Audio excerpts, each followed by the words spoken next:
Welcome to the Asian Star Channel. I'm Susan. Today, our video features the following exciting content. The 2025 G.E.M.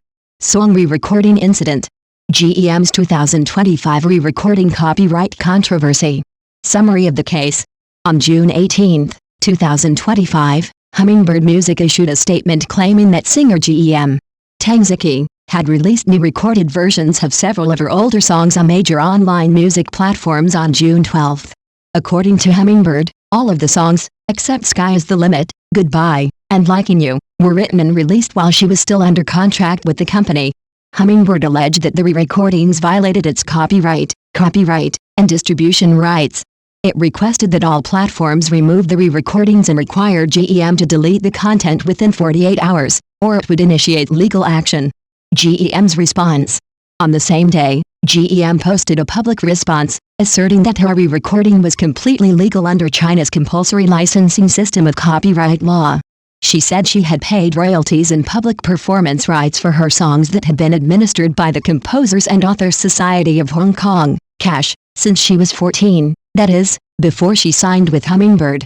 G.E.M. refused to remove the new recordings, insisting that the global distribution of her re-recordings was completely legal. Platform responses. As of June 20, 48 hours after Hummingbird's request, platforms such as QQ Music, Kugu, and NetEase Cloud Music had not yet removed G.E.M.'s re-recorded album. Background. The dispute between G.E.M. and Hummingbird Music has been going on for years. In March 2019, G.E.M. unilaterally terminated the contract, accusing the company of fraud and breach of contract. Hummingbird still claims the contract runs through 2022 and asserts that it owns G.E.M.'s recordings and trademarks prior to 2019. In January 2024, Hummingbird reiterated its copyright ownership, prohibiting unauthorized commercial use of her older songs, effectively preventing her from performing or re-recording many of her own hits. On June 12, 2025, G.E.M. announced the release of a re-recorded album I Am Gloria featuring 12 of her older songs. She claims she has not received any royalties from those songs in over 6 years. Legal explanation. Zhang Shan, a lawyer at Jingshan and Gongchen law firm in Beijing, explained that under Article 42 of China's copyright law, music producers can re-record published songs without the permission of the original copyright holder, as long as they pay the required royalties.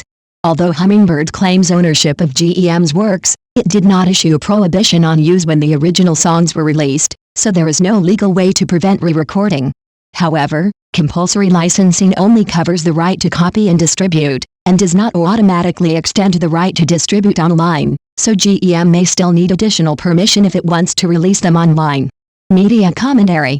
Analysts point out that Chinese copyright law is more protective of authors and creators, while Hong Kong law focuses on protecting industrial works such as studio recordings, which typically belong to the production company, not the artist. This difference has allowed G.E.M. to use China's compulsory licensing system to reclaim its work. However, Hummingbird can still argue that the re-recording has damaged its legal rights. Some commentators advise against simplifying the matter to artists being bullied by companies, as companies also invest heavily in their artists and have legitimate claims. The controversy highlights the growing complexity of copyright law in the digital age, especially in regions like China and Hong Kong, where the law is often interpreted differently.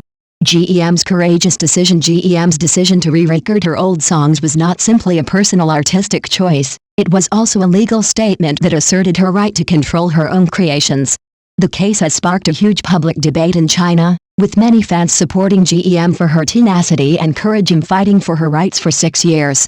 However, the case also highlights the need for more transparent and fair contracts between artists and their companies, especially in the early stages of their careers. Many young artists, like G.E.M. before them, often sign contracts that they later find disadvantageous. While China's compulsory licensing system offers a way out, it is not a complete solution. The outcome of the case could influence future legal reforms and encourage other artists to reclaim their rights. What do you think about this topic? Feel free to share your thoughts and comments with us. If this is your first time watching our channel, please hit the subscribe button to support us. Thank you.